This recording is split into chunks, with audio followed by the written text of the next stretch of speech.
지금 몇 시예요? 캐나다시 여러분이요. 네? 캐나다시 여러분.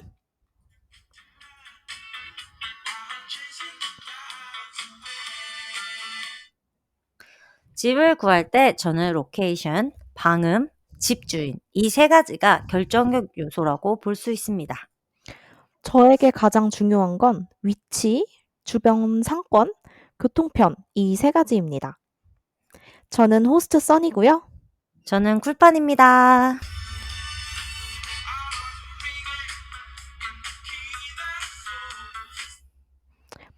파니님, 한 주 동안 잘 지내셨나요? 네, 저는 이제 완전히 백스라이프에 적응이 되어버려서 아침 10시까지 늘어지게 자고 불안하지만 행복한 돼지가 되고 있어요. 써니님은 어떻게 지내셨어요? 저도 딱히 특별한 일이 없이 하루하루가 지루해서 요새 그나마 운동을 좀 하고 있는데요. 잘 됐네. 그리고 제가 가장 열정을 쏟는 케어분이 있어서 참 다행이라는 생각이 들어요. 그렇다고 하기엔 우리가 한 2주 정도 업로드를 안 했죠?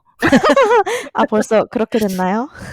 그러니까 저희가 좀 게을러서 어쨌든 저희가 이제 특별한 사건 없이 지루하단 게 사실은 가장 평범하고 어렵고 행복한 일 같아요. 걱정할 일이 없다는 얘기잖아요. 그렇죠. 근데 걱정한 일은 많은데 들여다보지 않고 있는 것 같기도 해요. 아, 그것도 스트레스를 다스리는 방법 중에 하나겠네요. 모른 척 할 수 있을 때 모른 척 하세요. 미리 걱정한다고 해결될 건 없으니까 맞아, 맞아. 그때그때 해결 가능한 것들 해결하면서 지내다 보면 모든 게 다 잘 될 거예요. 맞습니다. 하나하나 차근차근 해나가면 되겠죠, 뭐. 지금 우리 써니님도 영주권 문제가 가장 큰 걱정이셔서 우리 청취자분들과 더 공감할 수 있는 토픽이 될 것 같아요. 언제든지 비자 문제로 고민하시는 분들 있으시면 신문고라고 생각하고 답답한 마음 저희한테 쏟아내세요. 그러면 좀 더 마음이 더 가벼워질 수도 있어요. 기쁨은 나누면 2배가 되고 슬픔은 나누면 반이 된다는 말이 있잖아요. 저희가 전문가는 아니라 딱 이렇다 할 답변은 못 드리지만 그냥 고민 들어주는 좋은 친구라고 생각해 주셨으면 좋겠습니다. 맞아요. 언젠가는 말하는 것만으로도 뭔가 풀릴 수가 있으니까. 맞아요. 자, 감사하게도 또 남겨주신 소중한 후기 함께 공유해 볼게요. 도시 선정편을 듣고 유튜브로 댓글들이 달렸었죠, 써님님? 네, 파니님, 아름다운 목소리로 카랑카랑하게 읽어주세요. 박영환님께서 써니님과 쿨파니님의 진행이 갈수록 흥미롭고 다양한 정보가 라고 적어주시고 그 아래 댓글로 많이 늘었네요. 앞으로도 많은 정보 부탁드려요. 웃음 웃음. 이라고 써주셨어요. 그리고 또 다른 댓글로 이건 다음날 듣고 적으신 댓글이래요. 저는 개인적으로 몬트리올에 살고 싶어요. 여행 중에 느낀 구시가지와 현시가지가 너무 이색적이고 좋았어요. 내가 여행 계절이 가을이었는데 단풍도 너무 이쁘고 노트르담 성당도 너무 기억에 남아서 다시 가고 싶은 곳이네요. 2분 건강하고 앞으로도 많은 정보 부탁합니다. 라고 중곡동에서 무비팡님이 따뜻한 후기 보내주셨어요. 오! 무비팡님 덕분에 저희 유튜브 영상에 댓글이 아주 주렁주렁 달렸네요. 감사합니다, 어머님. 그리고 권나연님께서 오늘도 너무 재밌게 들었어요. 토론토가 어떤 도시인지 잘 모르는 상태라 서울과 비슷할 거라고 생각했는데 아니었네요. 저도 기회가 된다면 토론토 가서 살아보고 싶어요. 오시기만을 저희가 손꼽아 기다리고 있을게요. 예! 마지막으로 클레어 님이 "저는 복잡한 대도시가 좋아서 두 분처럼 토론토에 살고 있어요." 라고 보내주셨어요. 많은 관심 감사합니다. 토론토가 서울만큼은 아니지만 그래도 캐나다 도시 중에서는 대도시 맞죠, 맞죠?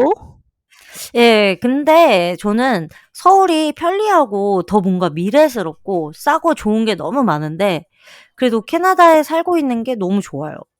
엄마가 가끔 "거기 뭐가 그렇게 좋냐?" 라고 물어보면 딱히 이게 뭐가 더 좋다고 할 말이 없거든요.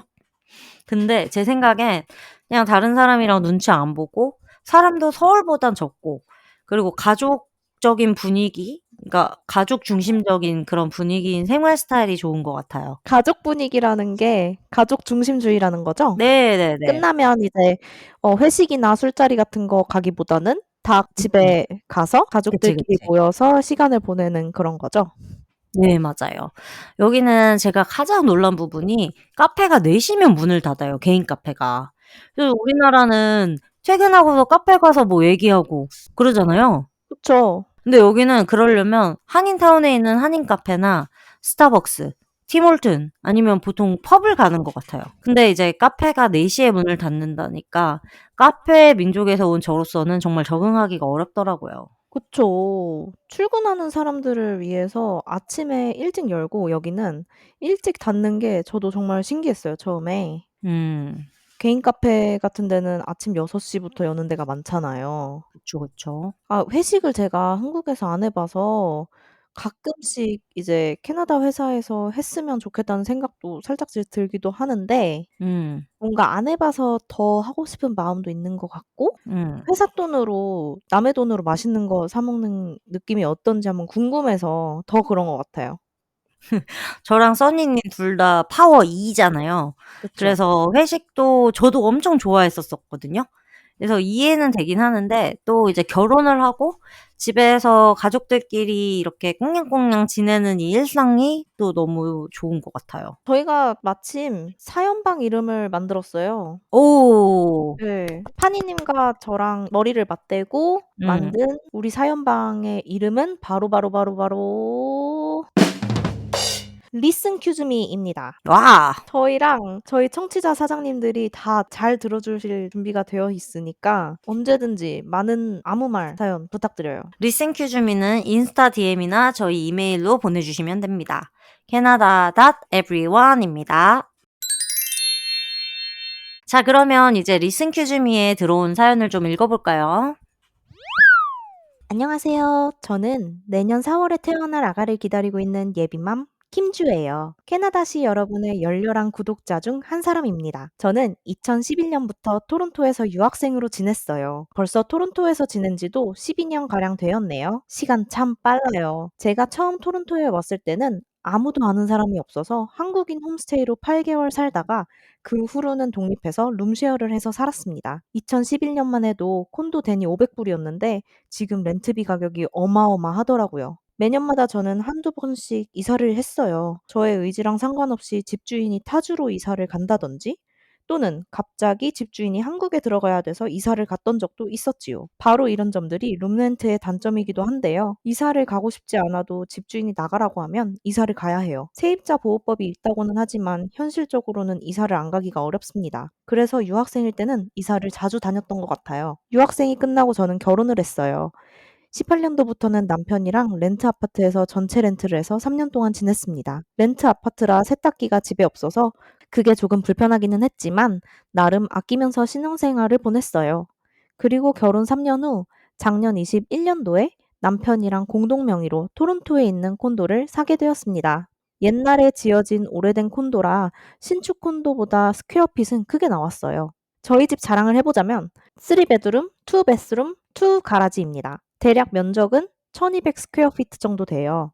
한국으로 치면 34평 정도 되는 사이즈입니다. 그리고 관리비는 수도세, 전기세, 하이드로 다 포함이고 다른 콘도에 비해 저렴한 편이라 한 달에 650불 정도 내고 있어요. 한 달에 모기지 상환 비용, 이자 포함, 플러스 관리비 이렇게 내고 있는데 보통 콘도의 렌트비랑 비슷하게 나오고 있습니다.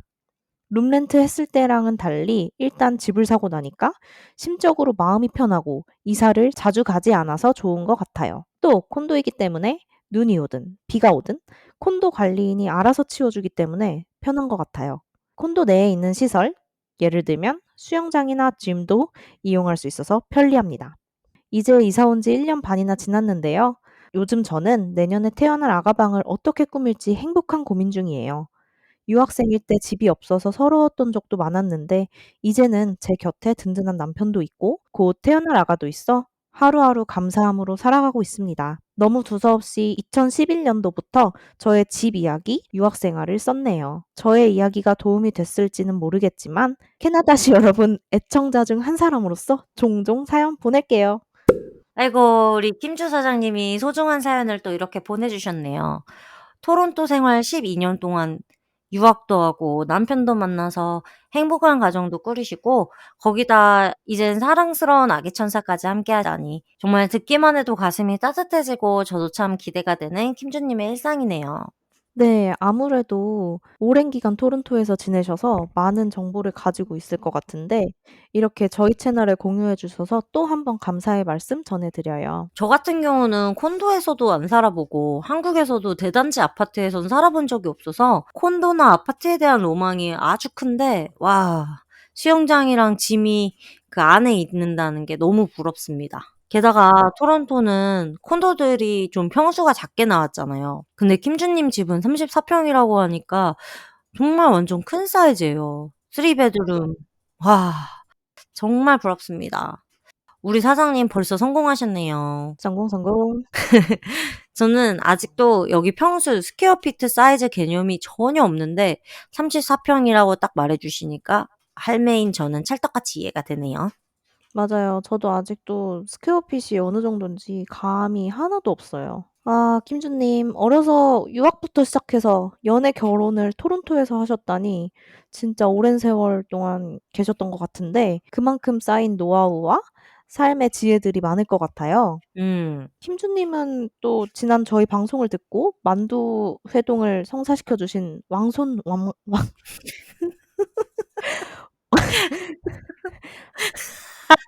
왕손 왕만두 스폰서세요.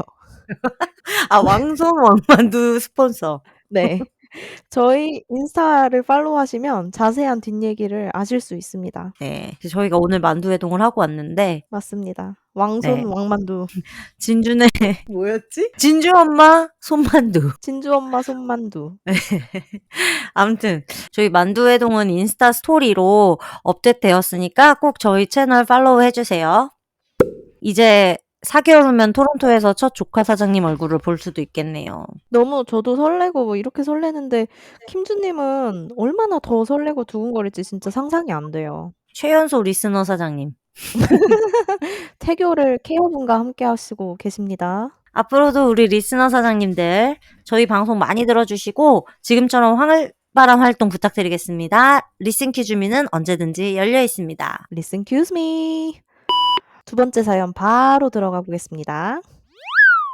안녕하세요. 쿨파니 써니님. 저는 한국에 살고 있는 동동이입니다. 요청하신 사연은 아니지만 케어분을 듣다가 갑자기 생각이 나서 끄적여 보았어요. 지금 캐나다에서 살고 있는 친구에 대한 그리움 때문인지 케어분을 듣다 보면 많은 생각이 들곤 하는데요. 쿨파니 써니님은 반대로 언제 한국에 오고 싶다라는 생각을 해보셨나요? 이 질문을 하는 이유는 바로 이번 연말에 미국으로 이민 가신 저희 작은아빠 가족이 10년 만에 가족 행사로 한국에 오시게 되었어요. 그 사이 코로나도 있었고 많은 일들 때문에 이렇게 늦어진 것인데 이민자 가족이 있는 저로서는 결코 가족의 방문이 쉬운 일이 아니란 걸 알고 있거든요. 워홀이나 비자 문제, 그리고 생업 때문에 잠시라도 귀국을 할 수 없는 기간? 이런 부분도 공유해 주시면 어떨런지 싶어 사연 보내드립니다. 오 너무 좋다. 음. 이렇게 또 좋은 사연 보내주신 동동이 님 너무 감사합니다. 아, 뭔가 이 친구에 대한 그리움이라는 부분을 읽을 때 이제 눈물이 콱 울컥하게 만드네요. 음. 아 멀리 사는 친구들이 이렇게 저희가 먼 데 음. 있음에도 불구하고 잊지 않고 늘 생각해 주는 게 너무 고맙고 가까이서 지내면서 놀 수 없는 게 참 미안하기도 하죠. 그쵸. 저는 이제 한국 친구들 카카오 단체방에 제가 껴있는 음. 것만으로도 가끔씩 되게 미안한 마음이 들었던 적이 있어요. 맞아요. 가족한테도 친구들한테도 제가 원해서 이렇게 나와서 살고 있는 제 결정이기 때문에 제 자신이 이기적인 선택을 했다고 생각을 많이 해서 항상 친구들이나 가족을 생각하면 미안한 감정이 가장 큰 것 같아요. 보고 음. 싶다는 마음은 그 미안한 마음이 너무 커서 '내가 선택해서 이렇게 나와 사는데 보고 싶다고 하는 게 맞는 걸까?' 라는 생각 때문에 보고 싶다라는 말은 정말 잘 안 하는 것 같아요. 저 같은 경우는. 저도 그래요. 정말 철저하게 저희가 원해서 우리나라를 벗어나서 나와서 살고 있는 거잖아요. 맞아요. 다들 원해서 여기 왔잖아요. 누가 뭐 머리채 질질 끌고 온 사람이 없으니까. 근데 종종 친구들이 이제 "언제 오냐?"라고 물어볼 때 사실 저만 그런지 뭐 다들 그런지 모르겠지만 저는 계획을 해 두는 편이 아니거든요, 한국 방문을. 그쵸. 저번에도 뭐 그랬고 기회가 오면 가는 거지 막 '아 내년 7 월쯤으로 계획을 해서 한국을 꼭 들어가야겠다.' 뭐 아니면 '내후년 2 월에 가야지.' 딱 이렇게 정해 놓지 않아서 진짜 "언제 오냐?" 뭐 "올 계획이 있냐?" 이런 얘기를 받았을 때 약간 좀 난감하더라고요. 설사 우리가 그런 날짜를 대충 정한다고 해도 그때 뭐가 생겨요. 맞아. 그래서 가지를 못해. 그래서 저도 마찬가지로 계획적인 사람이 아니라서 그냥 그때 상황에서 기회가 된다면 상황이 맞춰 준다면 갑자기 갈 수 있을 것 같은데 막상 여기 와서 터전을 잡아 보니 한국이 이렇게 멀고 가기 힘든 곳인지 정말 순간순간 현타 같은 게 오는 것 같아요. 맞아요. 현실적으로 봤을 때 '토론토에서 한국을 간다.'라고 생각해 보면 음. 제일 첫 번째로 떠오르는 게 비행기 티켓. 그쵸. 대략 1,500불 정도 하고요. 뭐 비싼 거는 더 비싸고 싼 건 더 싸겠지만 그리고 얘만 돈이 이제 나가는 게 아니고 음. 두 번째로 렌트비. 음. 저는 지금 렌트를 내고 있으니까 고정비가 꼬박꼬박 나가고 있고요. 그쵸. 그리고 마지막으로는 가장 중요한 직장을 생각을 안 할 수가 없잖아요. 그쵸. 휴가를 쓴다고 해도 1 년에 휴가가 12 일, 저는 12 일이 나오는데 음. 그거랑 뭐 온갖 sick leave 이런 거 다 한다 해도 음. 어쨌든 한계가 있는 거고 음. 남들 다 노는 크리스마스, 연말 뭐 이럴 때 나가려면 비행기가 더 비싸지고 말도 안 되죠. 네네. 그리고 휴가철이 아닌 비수기에 나가려면 휴가를 또 몰았어야 되고 음. 이런 게 다 복합적으로 작용하면서 한국 가는 게 쉽지 않죠, 참. 그쵸. 그리고 여기서 이제 써니 님은 화이트 컬러 잡을 말할 경우를 말해 주신 것 같은데 이제 제가 블루 컬러 입장에서 더해서 말씀을 좀 드리자면 보통 여기는 매달 똑같은 금액의 월급을 받는 샐러리가 있고 보통 블루 컬러들은 시급을 받습니다. 그 시급에 더해서 매 체크마다 베케이션비라고 하는 4%의 금액이 나와요. 그래서 시급으로 일하는 사람들은 안 놀고 일을 하면 돈을 더 벌 수 있는 거잖아요. 그쵸? 그래서 그 베케이션비가 있지만 심리적으로 휴가를 더 잘 안 쓰게 돼요. 안 가면 돈 더 벌 수 있으니까. 그치. 그래서 베케이션비가 체크에 포함이 안 되고 휴가로 딱 주면 그걸 쓰는데 제가 전 회사는 그냥 휴가로 줬었거든요. 그러니까 음. 물론 휴가를 안 가면 돈으로 주긴 줘요. 근데 심리적인 부분이 크더라고요. 그거랑 또 이제 한국에 갔을 때 일하지 못해서 벌지 못하는 기회비용 플러스 한국 가서 쓰는 돈 이런 것들을 생각하면 정말 쉽게 갈 수가 없어요. 게다가 이제 결혼 후에는 보통 혼자 가는 게 아니라 둘이 가거나 아이들이 있으면 아이들도 가야 되니까 그 부담은 2 배가 아닌 그 이상인 것 같더라고요. 맞아요. 정말 마이너스, 마이너스 계속 마이너스인 상황이잖아요. 음. 그래도 다행인 건 그나마 다행인 건 한국에서 지낼 곳이 있다는 점, 뭐 부모님 댁이나 음. 그런 점에서 소비를 쪼금 줄일 수 있긴 하지만 네. 나가는 돈을 생각하면 정말 쉽게 갈 수가 없고 음. 그래서 저는 이제 혼자 가는 걸 선호하는 편인데 우리 파니 언니는 남편 생각이 날 것 같아서 못 가겠다고 하시더라고요. 제 남편은 저보다 이제 한국이 더 새롭고 더 이국적이니까 얼마나 가고 싶겠어요. 게다가 한국 음식도 정말 정말 잘 먹고 좋아해서 제가 혼자 가서 뭘 먹던 뭘 하던 '아 이거 좋아하는데 여기 좋아할 텐데.' 음. 이런 생각이 너무 많이 날 것 같아서 아예 그냥 그걸 못 즐길 것 같아요. 음. 그래서 아예 '혼자 가느니 안 가는 게 낫다.'라고 지금은 마음을 먹은 상태예요. So sweet. 근데 뭐 죽기 전에나 갈 수나 있을지 모르겠어요. 아예 제가 아는 지인은 캐나다 회사에서 한국에 가 있을 동안 음. 회사에서 이제 오전 근무만 할 수 있도록 조정을 해 줘서 새벽에 한국 시간으로 새벽에 4 시간 동안 일을 했다고 하더라고요. 음. 그렇게 하면 뭐 그나마 일을 하면서 지낼 수 있어서 부담이 좀 적은 것 같긴 해요. 그쵸. 아 근데 그런 회사가 거의 없잖아요. 그러니까. 그러니까 굉장히 흔하지 않은 케이스죠. 맞아요. 진짜 제 꿈의 직장이고요. 공부 열심히 해야 돼요. 저 근데 왜 놀기만 하는 거죠? 자, 어쨌든 동동이 님이 물어봐 주신 걸 답변하자면 제가 한국에 가고 싶을 때는 위에서 잠시 말했듯이 가족과 강아지, 물론 강아지도 가족이지만 그리고 친구 밖엔 없어요. 저도 그래요. 가족, 친구, 맛있는 음식 딱 이 세 가지가 가장 커요. 저는 근데 또 갔다가 다시 그 가족 친구들이랑 이별하고 돌아와야 할 때 그때가 너무너무 마음이 아플 것 같아요. 써니님 이번에 한국 갔다 온 얘기하면서 제 눈물을 또 훔쳐간 썰이 있잖아요. 맞아요. 이별이 제일 힘들죠. 제가 한국에서 캐나다로 출국하는 날 아침에 이제 아빠가 일 나가시기 전에 아침 일찍 한 7시쯤 제 방에 들어와서 제 손을 잡으면서 음. "잘 다녀오고 이제 나가면 또 언제 보려나." 하는데 제가 잠이 덜 깬 상태였는데 불구하고 눈물이 핑 돌았어요. 아 진짜. 그리고 나서 이제 엄마를 부르시더니 "여보 여기 와서 선이 손 좀 잡아 봐. 이제 가는데 와. 언제 또 보겠어." 하니까 엄마가 "아 나 눈물이 날 것 같아서 못 하겠어." 이러시는 거예요. 아. 그래서 저는 잠이 깼는데 자는 척을 했답니다. 눈물이. 저는 진짜 이 얘기를 몇 번을 들어도 너무 가슴이 아파요. 근데 웃긴 게 그래도 그렇다고 해서 한국에서는 살고 싶지가 않아요. 대체 왜일까요? 그러니까. 저는 처음에 제가 남자친구랑 같이 지내고 싶어서 외국살이가 좋은 줄 알았거든요. 예예. 근데 그게 아니고 그냥 한국이랑 안 맞는 거였어요. 그니까. 저희가 진짜 부모님 가슴에 대못 박고 우리 진짜 이기적인 불효 자식들이라니깐요. 에휴, 에휴. 자식 새끼 낳아봤자 내 맘대로 하나도 안 되고.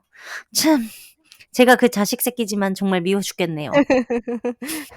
우리 성공해서 부모님 데려와서 함께 살아요. 그것도 우리 욕심이라니깐요. 부모님은 싫대요. 싫대? 왜 여기 와서 뭐 하고 사냐고. 하나도 안 좋대요. 아우. 여기까지 데려와서 말도 안 통하는데 친구도 없고 일단 데려오면 그것도 다시 불효죠. 얼마나 이기적입니까? 나 좋다고 엄마 아빠 데려와서 집안일만 시키고 친구 하나도 없고 정신 차리세요, 써니씨. 아유 우리 부모님들 친구들도 다 헤어지고 친척들이랑도 헤어지고 쌩 이별하는 거죠, 여기 오시면 뭐.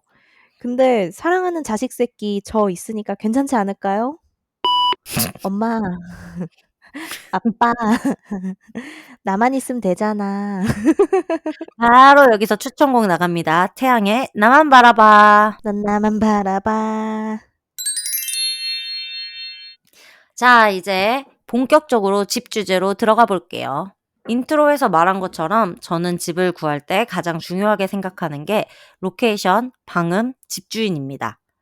그 로케이션에는 TTC라는 토론토 대중교통 서비스를 걸어서 이용할 수 있는 거리여야 한다라는 게 포함되어 있어요. 저는 가장 중요한 게 위치, 주변 상권, 교통편이라고 얘기를 했는데 언니가 로케이션에 대중교통 서비스를 포함한 걸 보면 같은 맥락으로 주변 상권도 포함시킬 수 있으니까 음. 저는 공간 활용도를 추가할게요.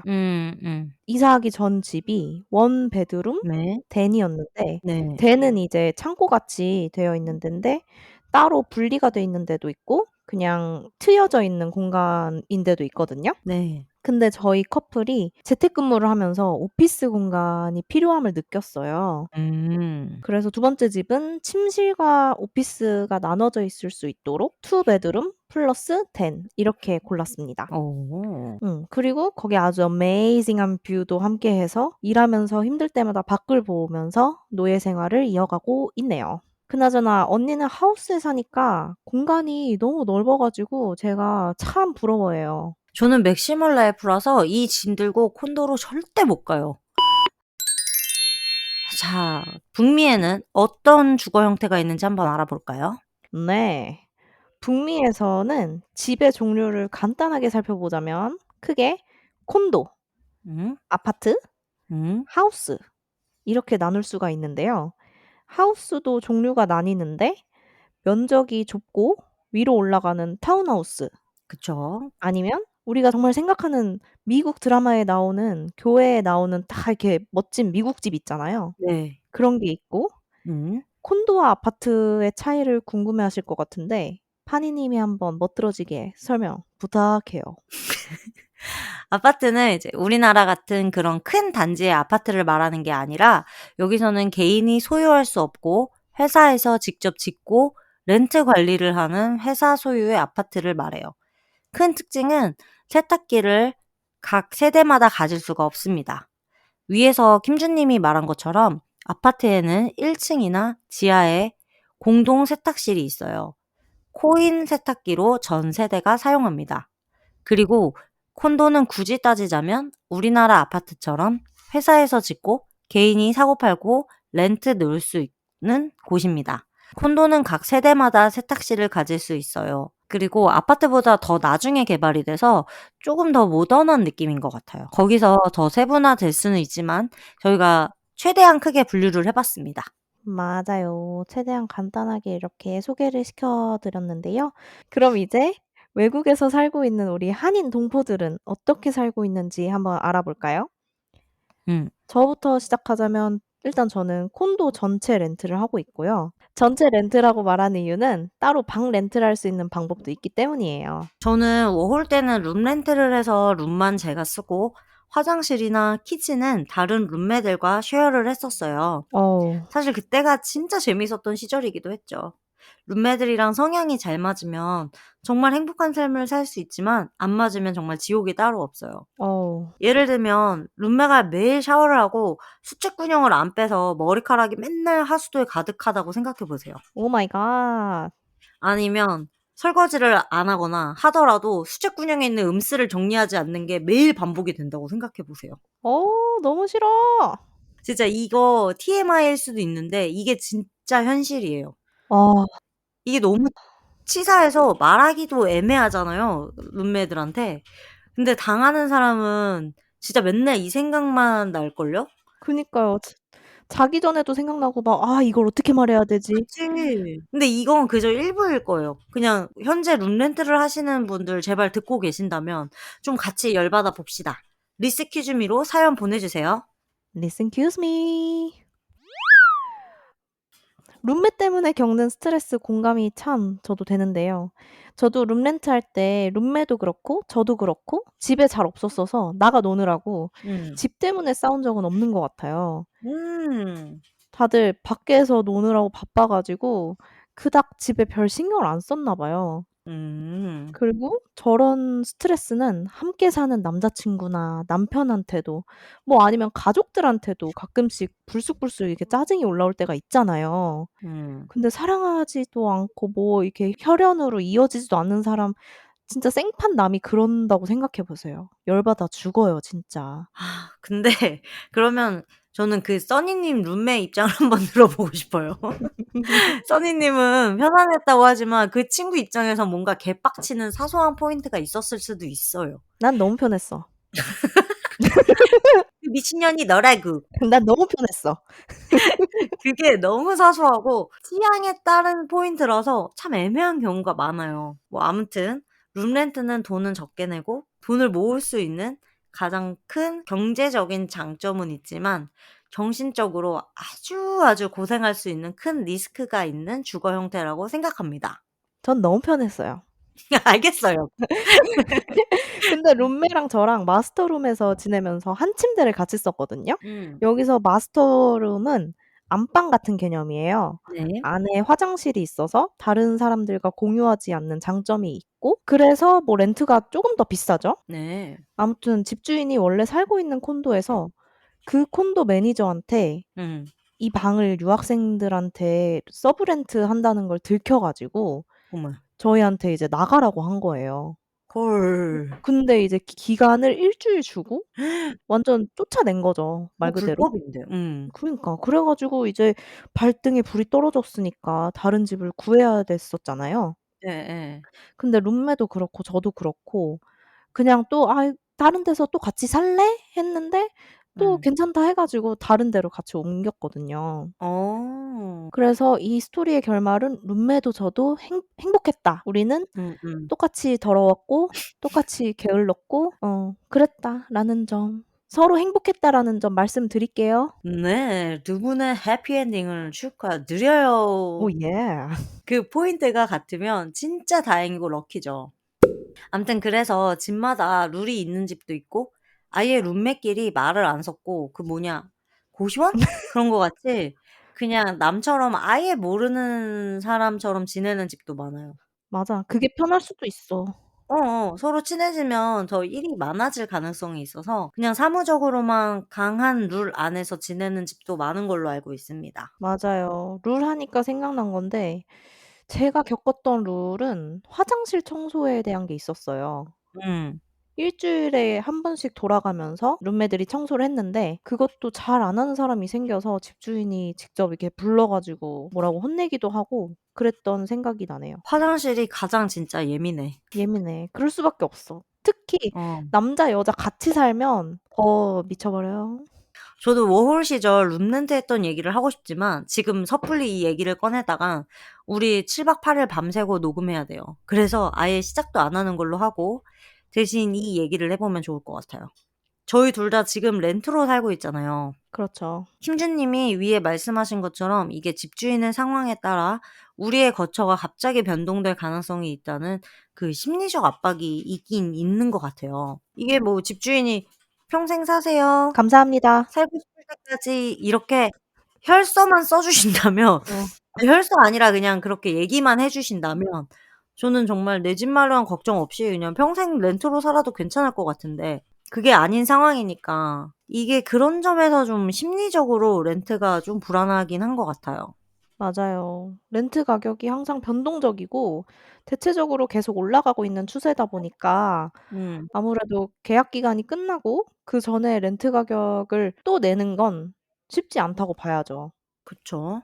정부에서도 렌트 가격 인상률을 정하고 있는데 그것도 2018년 이후에 지어진 빌딩은 해당이 안 되잖아요. 네. 그래서 신축 콘도 같은 경우는 랜드로드 마음대로 올릴 수 있는 게 현실이기도 하고요. 참 뭐 이런 개떡 같은 법이 있나요? 새 집은 마음대로 올릴 수 있다니. 그러니까. 그나저나 2018년 이전의 집들은 1 년에 주에서 정한 일정 퍼센트만 올릴 수 있습니다. 참고로 2023 년에 온타리오 최대 퍼센트는 2.5% 입니다. 저도 저번에 집주인이 밑도 끝도 없이 갑자기 50 불을 올리자고 하는 거예요. 어머. 그래 가지고 계산은 해 봤나? 뭐 일정 음. 퍼센트만 올릴 수 있는 거 모르냐고 음음. 제가 정부에서 지정한 1.2%로 렌트를 올리자고 하니까 알겠다고 하더라고요. 그럼 일단 그 사람은 써니 님네가 외국인이니까 그냥 찔러 본 거야. 모르면 좋은 거고 알면 뭐 어쩔 수 없고 이런 심보였던 거 아닐까요? 그러니까요. 그냥 음. 뭐 일단 음. 질러 보는 것 같아요 진짜 언니 말대로. 그리고 1.2% 라고 해도 50 불이랑 사실 이렇게 비교를 해 보면 별로 차이가 없었는데 네. 그래도 기분이 좀 그렇잖아요. 그치. 쉽게 나가는 돈이 늘어나면은 모으기도 쉽지 않고 이러니까 제가 또 이런 데 있어서는 확실히 해야겠다는 생각이 들더라고요. 요즘 온타리오나 BC주의 주거들은 미친 듯이 비싸고 모기지 이율도 계속해서 오르고 있습니다. 그래서 현재 주택 시장이 얼음장이라고 하는데 가격이 많이 내렸다고 해도 아주 터무니없는 가격이에요. 이렇게 내 집 마련의 꿈은 오늘도 멀어져 갑니다. 점점 더 멀어져 간다. 이거 뭐야? 뭐지? 김광석? 몰라. 다들 돈을 어느 정도 모은 다음에 분양을 받으면 참 좋은 거고 아니면 대출을 더 받아서 내 집 마련의 꿈을 시작하잖아요. 네. 근데 이렇게 시작하기가 쉽지 않은 게 저한테는 가장 먼저 누구든 그렇겠지만 목돈을 모으는 게 생각보다 시간이 오래 걸려서 음. 더 어려운 것 같더라고요. 그 뭐냐 그 종잣돈이 중요한 건데 그게 말이 종잣돈이지 한 달 벌어 한 달 먹고 살기도 참 힘든 현실에 우리가 지금 살고 있습니다. 정답은 결국 정답 나갑니다 여러분. 빠밤. 카지노밖에 없네요. 나야가라 가시죠 써니 씨. Let's go. Let's go. Let's go, let's go. 우후. 블랙잭으로 아주 하우스 뒤집고 올게요. 제가 생각하기에 돈 모으기 가장 좋은 방법은 정답 나갑니다. 나단. 안 쓰는 건데요. 아아. 그게 제일 힘들어 사실. 음. 아니 쇼핑도 안 하면 되는 거고. 아니 뭐 안 쓴다고 해도 고정비가 너무 힘들잖아요. 정답. 그것도 정답. 아니 제가 만약 혼자 살면 진짜 자린고비하면서 덜 먹고 덜 쓰고 덜 사고 막 이렇게 살 수 있을 것 같거든요. 네. 룸렌트하면서. 근데 또 둘이 살고 음. 지금 세이빙에 관한 관점이 저랑 남자 친구랑 너무 다르기 때문에 음. 저는 모을 때는 진짜 막 쓰지 않고 닥치고 모으자 이런 주의라면 음. 남자 친구는 쓸 때는 쓰고 모을 때는 모으자 이런 주의더라고요. 아. 그래서 저는 그것 때문에 진짜 의견 갈등도 많았고 그랬는데 지금 생각해 보면 '아 그래. 현실에서 행복하게 사는 것도 어느 정도 중요하다.' 이런 생각도 하고 있어요. 우리 모두 욜로 열차에 탑승했네요. 반가워요. 욜로 열차 주민님. 칙칙폭폭. 우리 열심히 현생 즐기면서 살아보자고요. 인생 뭐 있나? 빚밖에 더 있나? 예. YOLO YOLO. 아이 쿨파니 씨는 렌트여도 지금 하우스를 렌트하고 계시잖아요. 음. 어디서 구하셨어요? 저는 여러분이 생각하시는 그런 하우스에 반절해서 살고 있습니다. 저희 집이 오래된 집이라서 구조가 신기하게 빠져 가지고 반은 집주인이 살고 반은 저희가 살고 있어요. 오. 첫 신혼집은 반지하 전체 렌트로 살았는데 방음 문제가 정말 어마어마하게 심각해서 결국 8 개월 정도 살다가 나왔고요. 지금은 저희만 땅 위에 살고 있어서 너무너무 행복해요. 저는 한국 커뮤니티 캐스모에서 구해서 집주인분들이 한국 분들이시고 너무너무 좋으신 분들이라서 정말 평생 함께 살고 싶어요. 올가미. 못 못 벗어나요. 벗어나요. 사랑해요. 언니는 진짜 좋은 분들 만나서 너무너무 행운인 것 같아요. 맞아, 맞아.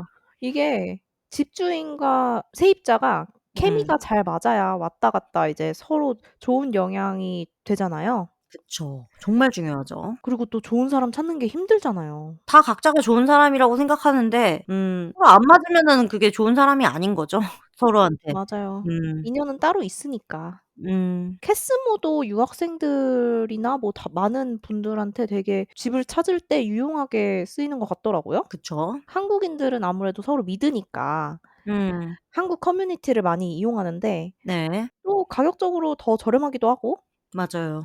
근데 이제 외국인들은 키지지나 음. 페이스북 그룹을 많이 이용하더라고요. 맞아요. 저는 그 무엇도 아닌 캐나다 부동산을 통해서 렌트를 구한 케이스예요. 음. 가장 확실하죠. 파니님, 네. 하우스에 살아서 좋은 점 좀 자랑해 주세요. 일단 하우스에 살면 동네가 예쁩니다. 오. 그리고 봄, 여름, 가을에 뒷마당을 잘 즐길 수 있는 게 정말 큰 메리트예요. 아 이거 너무 좋아요 진짜. 저희 부부는 친구들을 좋아해서 자주 바베큐 파티도 열고 술 파티도 자주 해서 100% 이용하고 있어요. 그리고 여름에는 체리나무에서 체리도 열심히 따서 먹기도 하고 친구들이 저희 집에 오면 정말 외국집 같다고 하더라고요. 제 생각엔 좀 오래돼 가지고 그런 것 같아요. 그리고 가장 좋은 건 층간소음이 전혀 없는 게 가장 큰 메리트고요. 아 이거 너무 부러워요 진짜. 근데 집이 오래돼서 가스 냉난방이 아니라 전기 히터예요. 그래서 전기세가 무지하게 많이 나오고 만약 저희가 따뜻하게 살면. 음. 그리고 여름에는 에어컨 설치를 안 해서 무지하게 더워요. 열감합니다. 이게 중간이 없어. 그리고 원래가 한 집이라서 저희 집에는 세탁실이 따로 없어요. 그래서 화장실에 작은 세탁기만을 뒀는데 건조기가 없는 게 너무 아쉬운 부분이에요. 저희 집은 일반적인 그런 하우스가 아니라서 생각하시는 그런 하우스 정보가 아니라 죄송합니다. 그러지 마세요. 아주 유용해요. 고마워요. 저도 언니 집에 가서 생각했던 게 뒷마당이 있어서 참 진짜 너무 좋았고 또 언니가 말한 것처럼 층간소음이 없는 게 뭐가 좋냐면 음. 언니나 저나 노래방을 너무 좋아하잖아요. 좋지, 좋지. 그래서 노래방 하면서 놀 때 음. 옆집, 음. 앞집, 음음. 뒷집, 음. 아랫집, 윗집 아 그만해. 신경 안 쓰고 신나게 놀 수 있었던 점이 너무 이게 참 어떻게 보면 심플한데 음. 저에게는 가장 큰 장점이었던 것 같아요. 맞아, 맞아.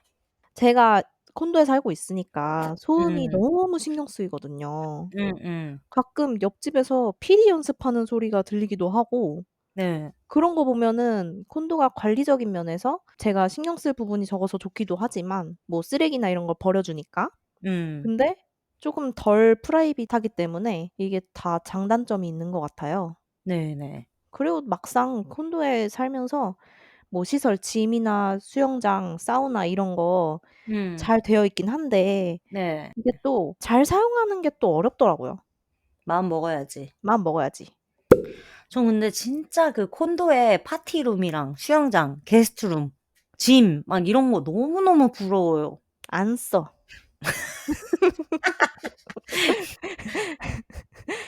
1 년에 한 번, 1 년에 한 번 쓸까 말까. "아우 수영장에서 섹시하게 수영해 주소." 아우, 아우. 아우, 아우. 아우. 아우 정신없이 얘기하다 보니까 어느새 시간이 또 이렇게 지났네요. 저희가 시간 관계상 아쉽지만 이렇게 집 얘기는 마무리해야 할 것 같아요. 할 말이 없을 줄 알았는데 저희가 준비한 얘기들의 반의 반도 못한 것 같아요. 다음에 또 이 주제로 돌아올 거니까 사장님들 사연 많이 보내주세요. 혹시 저희가 다음 방송에 바로 사연을 안 읽는다면 그 사연은 그 관련 토픽의 날에 소개할 거라고 알아주세요.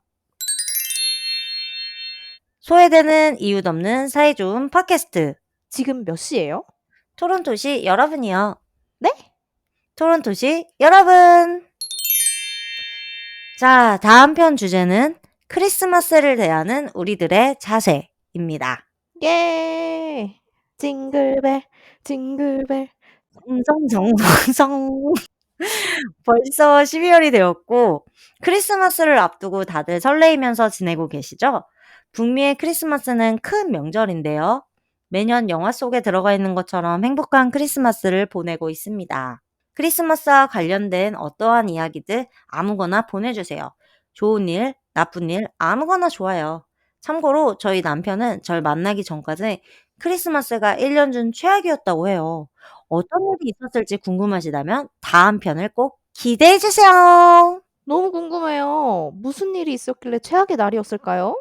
다들 크리스마스를 기다리면서 꼭 하는 게 있을 것 같아요. 작은 거지만 트리를 만든다든지, 뭐 아니면 어떤 선물을 줄지 이렇게 곰곰이 생각한다든지, 우리 사장님들 이런 사소한 것들 우리 케어분에 꼭 공유해 주시길 바라요. Listen, excuse me. Listen, excuse me. 크리스마스 영화나 노래 같은 것도 정말 좋겠네요. 저번에 인스타 스토리로 한번 해봤는데 써니님만 답장을 보냈어요. 그러니까 내가 물어보고 써니님이 대답하고 많은 관심과 참여 고마워요. 감사합니다. 아 그나저나 음, 그 추천 영화 음. 뭐였죠? 우리 엄마가 듣고 있는데. 아 어머니 성인이시잖아요.